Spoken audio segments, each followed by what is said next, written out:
Hey everybody, welcome to CIS 1500 for summer 2022. So we're going to go over the syllabus first here and get you a little introduction to the course, and then we'll jump into some of the intro to Java in another video. So hopefully you all found the right place here in Desire to Learn. I've got all these videos out here on YouTube for you that you can take a peek at. And let me introduce myself. So Eric Janeski, this is my OCC email. If you send stuff from your personal email versus your OCC email, it really doesn't bother me at all. I can't reply about grade information to non-OCC emails, but even if you do ask me about your grades, I'm just going to say go look in Desire to Learn, because that's where everything is. I do have an office phone at OCC, but I don't use it, so please just use my cell phone. You can call or text. No worries there. I'm going to have a survey. You can take a look for a link for that in week 1 to figure out what the best time for office hours are. I like meeting with people late at night. I'm usually up super late myself. If that works out great, I'll try and do some of those for you. If you want to meet during the afternoons, mornings, that sort of thing, that's usually pretty flexible. Evenings are a little rough for me. I've got 6 kids at home and then one other evening class already, so I'll try and keep the evenings open, but we'll try and find some good hours for you. We'll have 7 hours throughout the week, just set aside for you folks to drop in or shoot me a message, say you want to meet, set aside to work with you folks, answer any questions you have, and go from there. And then outside of the scheduled office hours, I can also meet by appointment. So just shoot me a message and let me know a couple times that are good for you, and I'll see if one of them works for me or not. I do have an office on the Orchard Ridge campus, if you're in the area, in F105. I'll be there Mondays, possibly Thursdays, still finalizing that again. Or for virtual visits, I prefer Discord myself, because that's where I'm going to be. I always have it and stuff on my phone. Or we can also meet over Zoom. I'll have my Zoom room information as well, if you're interested in that. So we have 3 different sections here, completely full, which is pretty crazy for summer. But depending which section you're in, you'll just be in that grouping in D2L. There are no synchronous meetings. We only have asynchronous sessions here. So if you do want to meet and chat live, meet me during my office hours or scheduled appointment, everything else will just be posted on D2L for you folks to do at your own pace. So again, the link for D2L, you found the syllabus, so I guess that's kind of silly to have here. For our catalog description, this is a copy-paste. Shouldn't be anything new here. Elementary algebra will suffice. You don't need super good math skills, but you need to have file management techniques. Doesn't need to be specifically Windows. All this stuff will work on Mac and probably Linux. It's been a while since I've actually tried it. But just knowing file management, how you can locate files, move files, that sort of thing will be important. We're going to talk about fundamental techniques and syntax for understanding, designing, constructing, debugging, and testing object-oriented programming by studying the Java programming language. That's a big mouthful, probably doesn't mean a whole lot right now, and that's okay. We'll get into it as we go through the class. We'll talk about structured programming basics, process selection, iteration, as well as primitive and complex data typing, methods, parameters, input, and output. Again, I'm sorry to read to you. I know you folks know how to read here. I'm just trying to hit some of the highlights here. So most of this won't make sense if you've never taken a programming class before. That's sort of why you're here, I would hope. And then eventually we'll get into graphical user interface applications where people can actually click on stuff and have buttons to click on. We don't actually start with those. We start a little more basic here. And then we work our way up. And then we'll get into object-oriented concepts. Again, it doesn't make a whole lot of sense yet, this list, that's okay. And who knew you'll be required to complete computer-based assignments inside and outside of class. We don't really meet inside. There's no inside class here right now, but for class time, we'll have lab assignments, and then outside of class projects, take-home sort of work. We don't have any prereqs for the course. And then in terms of outcomes, these are sort of interesting for some people. So we measure these outcomes or assess the outcomes and see how well students are doing across all sections of the class, regardless of who teaches it, to make sure things are going well. So all of our classes will map to a general education outcome. OCC has a couple different general education outcomes and then some course-specific outcomes. So in general, we're looking at applying knowledge to the assigned task. Do you know how to do critical thinking?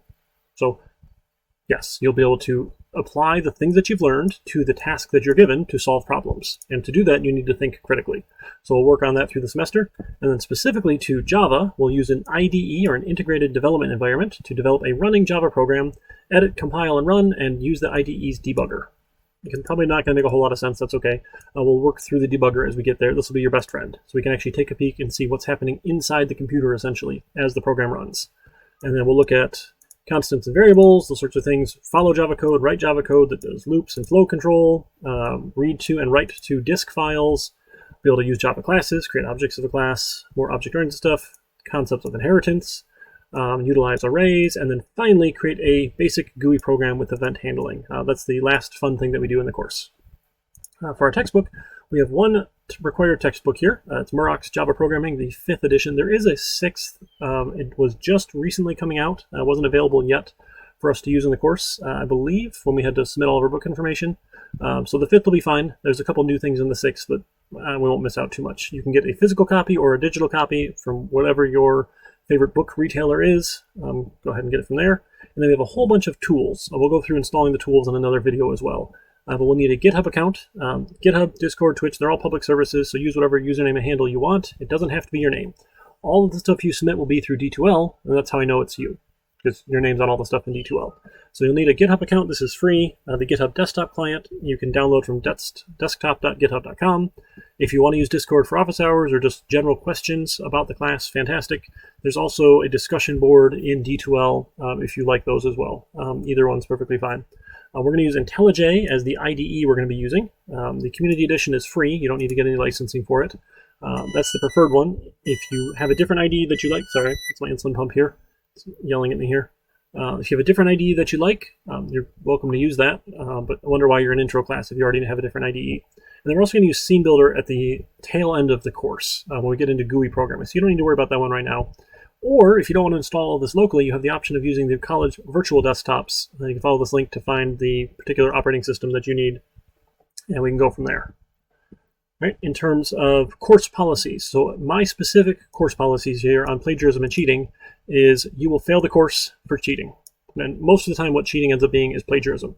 We do get a little bit of cheating occasionally, but more often than not, it's you turn in someone else's work with your name on it. Right? I know there are websites like chegg.com that exist where you can go and pay money to have other people do your work for you. That obviously is academic dishonesty and cheating. You can't have someone else do your work for you. But that sort of thing. If you're not sure, just ask me. Right? I know there are websites like Stack Overflow where actual developers out in the real world go and can post questions and get answers and get help if they get stuck on things. And the software engineering community is actually super cool in that we share all that information.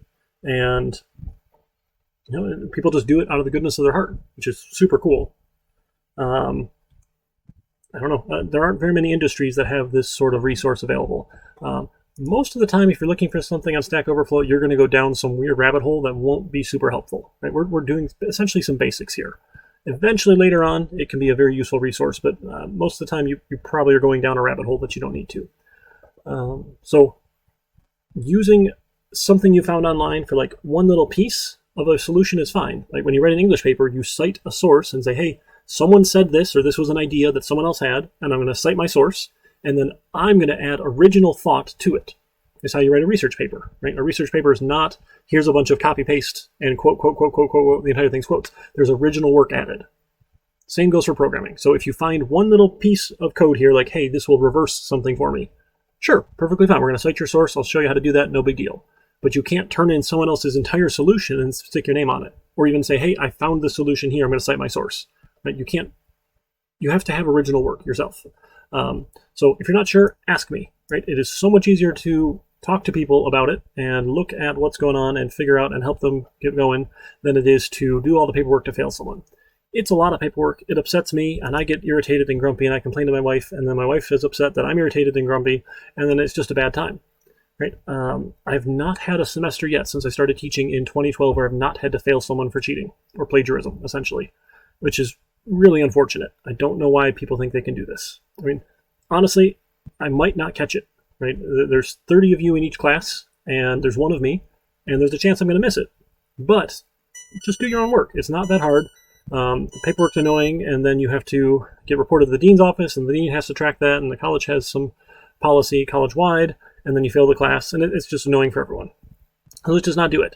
Under no circumstances may Chegg.com be used. They're a terrible website, terrible people. I despise them.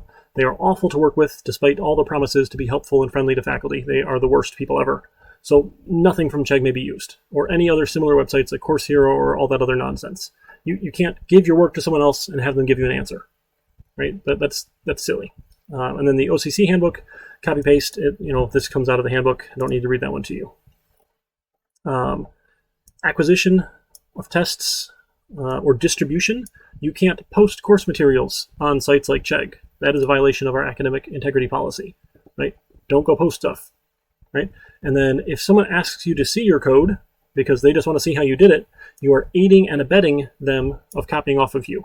So you are also guilty. So if you give someone your project for them to just, quote, look at, and they copy off of you, you both end up failing the class, and that's a real bad time. So please don't do it. Let's just agree to not cheat, please. Student code of conduct really doesn't apply much here to our online classes, but it's a copy-paste part of the template here. What most people care about is the grading policy.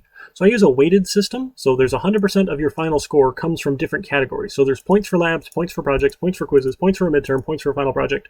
The points only matter within their category. Altogether, your score on labs will be 10% of your final score. Altogether, your points on projects will be 30% of your overall score.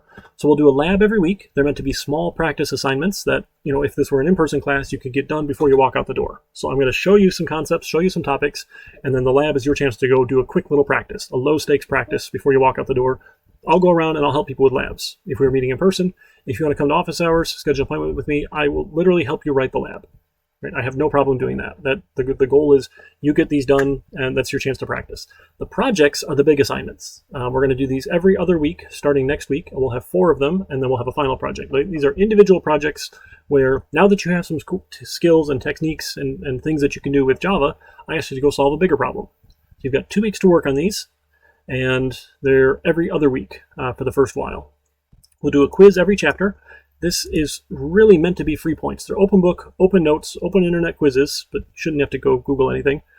Just either listen to the lectures or go read the textbook here, and you can answer those questions. Open book, open notes. So they're meant to be free points, but if I don't give quizzes, people don't often open the textbook, which is probably a bad thing, right? You should be getting the material more than once to help reinforce it. So you want to hear me do it, you want to read it yourself, you want to try it for the labs, you want to do it for the projects to really cement the exercise. The only way you're going to get to be a better programmer is by actually programming things, right? You can read all you want about riding a bike, but until you actually ride a bike, right, you're not going to be very good at it. There's only one exam. It's the midterm exam. It's open book, open notes, open internet. Developers get paid good money, and I've never yet heard anyone say they're not allowed to use their resources. You don't have to memorize anything. You just need to know where to go look up that information if you're not sure about it, right? No one can keep it all in their head. There's way too much going on here. So it's open book, open notes, open internet, not open neighbor, right? This is, again, your individual effort, but you'll have a week to do it. It's untimed, aside from that due date of the week here, 10%. I designed them so that if you were meeting in person, you could do it in a single class sitting. That's the goal. It's not meant to be a huge exhaustive exam, but it's a good checkpoint. If you did well in the midterm, if you're doing pretty well in the class and you feel pretty good. And then the final project makes up the bulk of your grade here, 40%. In fact, you can't pass the class without the final project. Right? If you look down to our scale here, if you don't get at least a 63, you don't pass the class. Which, surprisingly, a D is enough to pass, although you need like a 2.0 GPA or higher, which is a C or better to even graduate. So it's not ideal for passing, but you could get there. For the final project, essentially required here, being 40% of your grade, we'll do this the last third of the class. The last 4 weeks or so will be set aside just for the final project time. And this is essentially showing that you can do all the things we've done in class, put it all together to make a somewhat interesting project, something you can show and think is kind of cool. This one is optionally available to be done in pairs. I like paired work. It's difficult in an asynchronous environment, but it definitely works. We do it out in the industry. But as a student, I'm not going to require it of you in your intro to programming class. But if you want to meet up with a friend from class, pair up with them, perfectly fine. We'll talk about that more as we get there. If you miss the drop date, which I forget what it is, we'll have to go look it up, you can ask me for a WS mark. It's somehow different. I don't know why we have 2 different ways to get a withdrawal mark, but sure. But you have to request it from your official student email before the grading period ends. Other than that, you'll get your percentage score here applied to the letter grade. And I do round, so technically like 3.4 really is there. I'm going to leave it as 3.39, but I will round them because I feel like that's a little bit mean to not round. So 94 or higher gets an A, and then going on down, we'll get you the different scores here. And the N grade, if you don't turn anything in the first 2 or 3 weeks of class, you might get an N grade. I'll reach out to you if you haven't done anything, so don't worry too much about it here. I don't take late work. This one is very important because I will post solutions after the stuff is due. So when projects are due on Monday night at 11:59 p.m., Tuesday at midnight, the solution will open and be available for everyone to see. So I can't take them late from you because then there's already a solution for you to reference, okay? So without prior written approval, I'm not going to take anything late. If something comes up or you know something's going to happen, you're going to be out of town for a week, you got to have to do some travel, whatever, let me know. I'll work with you if you reach out ahead of time. Possibly. Like, I'm not guaranteeing it if you say, hey, I'm going to be gone all half the summer traveling here and have no internet access. That's probably a bad idea to take an online class if you have no internet access for a month. But I'll try and be flexible, okay? For FERPA, I don't give any information out to anybody. I say go look at D2L. For the Americans with Disabilities Act, if you have needs of accommodations, contact the Access Office. They will reach out to me with the paperwork, and I'll be happy to work with you. Most of the time, people need additional time on tests. Nothing here is timed. All the quizzes are untimed. You have the entire week to work on them, so I find most of them don't apply, but please let me know. Reach out and have Access send me the paperwork. I'd be glad to have that discussion with you, see what we can do to support you. The Academic Support Center is amazing. We have tutoring, and actually I haven't checked today to see if we have the new schedule yet. Let me see if we have a schedule yet for Orchard Ridge. We do. We have a summer schedule. Fantastic. So we have Tim is fantastic. He's doing virtual tutoring sessions Wednesday mornings. He tutors literally everything in CIS. This guy is awesome. He is often a supplemental instructor for me, or a group tutor leader for me for my classes, but we're fully virtual, so it was kind of hard to schedule stuff like that. So reach out to the oh my goodness. What? The Academic Support Center. There we go. That word. The Academic Support Center to schedule tutoring here. Here's their email address or their phone number. Give them a call. You can schedule free. Okay, free is not the right word. It's no additional charge. It's still getting paid for, but you don't have additional charges to use these tutoring services. Is that fair? So it's being paid for by your tuition and tax dollars and state appropriations, which is also tax dollars. So again, someone else is paying the bill for it, but you don't have to pay more for this tutoring. So free, sure, if you want to call it free, why not? For D2L, any technical issues, call them. Anything with the content, ask me. So I do all the content. For accessibility standards, they got their link. You should have some minimum technical skills here, our appropriate use regulations. On college resources, such as D2L and the virtual desktop, don't do stupid or illegal things, or you might lose access to them. That one's pretty easy. For Netiquette, I'm very informal, but I am very serious when it comes to abuse and harassment. That is not acceptable behavior at all. That should be obvious, like not even like this is proper Netiquette sort of behavior. Just be nice to people, be kind. Otherwise we have all sorts of issues. We have to get public safety and counseling and other people involved, and it's just messy and lots of paperwork. And I don't like paperwork. Our public safety department, again, part of this process above, but they're fantastic. If you come to campus, they're happy to offer a range of services as well. As for me, most things will be graded within a week of when they are due. I'm not the best at this, I'll be honest, but I'm going to try super hard because we're expecting a baby mid-July, or mid to late July, and I really don't want to be behind on grading once we have a baby. So I'm going to be extra focused on getting stuff done, make sure grades get turned around to you within a week of when they're due, not when you turn it in. So if you turn it in early, doesn't mean you're going to get it back any sooner. I like to wait until all the assignments are in usually, and then I'll go and grade them so I can look at them all together. And if you contact me, email, text, Discord, whatever messages, 24 hours or less, I'll get back to you almost all the time. It goes to my phone, which I'm a phone addict like any good millennial. It's always in my pocket. And if I don't respond to you within 24 hours, please feel free to reach out again. And I might have just lost it in the pile. Occasionally my son has my phone, my little toddler, and he loves swiping at my notifications. And I've lost emails occasionally, so I try not to let him have it very often, but occasionally you just have to, let him watch some YouTube Kids videos or something. So that's the plan. All right, so our weeks will start Tuesday at midnight and end Monday at 11:59 p.m. Mondays are weird because of the holidays. We have Memorial Day, and we also have the 4th of July holiday. So we're going to start on 5/10, and then we go 1 week at a time through. We have a midterm review and exam week where there's no new content. And then the last section on 8/9, before the final project, we have the entire week dedicated to just meeting with you folks. Usually it would be an in-class meeting that I just set aside to meet with people. I have no plans to talk about anything new, so I'll have additional hours to meet with you folks, work on your final projects, make sure things are looking good. And then the week of 8/16, I need to meet individually with you folks or with your partner, if you did this in pairs, and you or your team will present over Zoom to me, and I'll set out something you can schedule with me. I'll be real flexible. We'll definitely find a time that works, even if it's 2 in the morning sometimes. That's okay. 6 a.m., it would be a stretch for me. I don't like mornings. I like late nights, but that's okay. So we'll go through essentially one chapter at a time. We skip over chapter 6 because we're going to kind of use it throughout as we go. We get 7 and 8. We skip a couple chapters. We come back for 11, just a little bit of 12, only the array lists section. We'll pick up 15. We do about half of 15 or maybe a third of 15, and then just a little bit of exceptions here from chapter 16.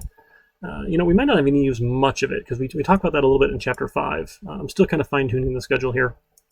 And then we'll do chapter 17, our Java FX. This is the graphical user interface applications section here. And then I have additional stuff I want to show you that's not necessarily out of chapter 17, other stuff that's really cool and fun. And then again, time generally would be set aside after class ends to work on that final project. So we have from 7/19 to 8/16. So we have basically an entire month here, 1, 2, 3, 4 weeks to get that in by 8/16.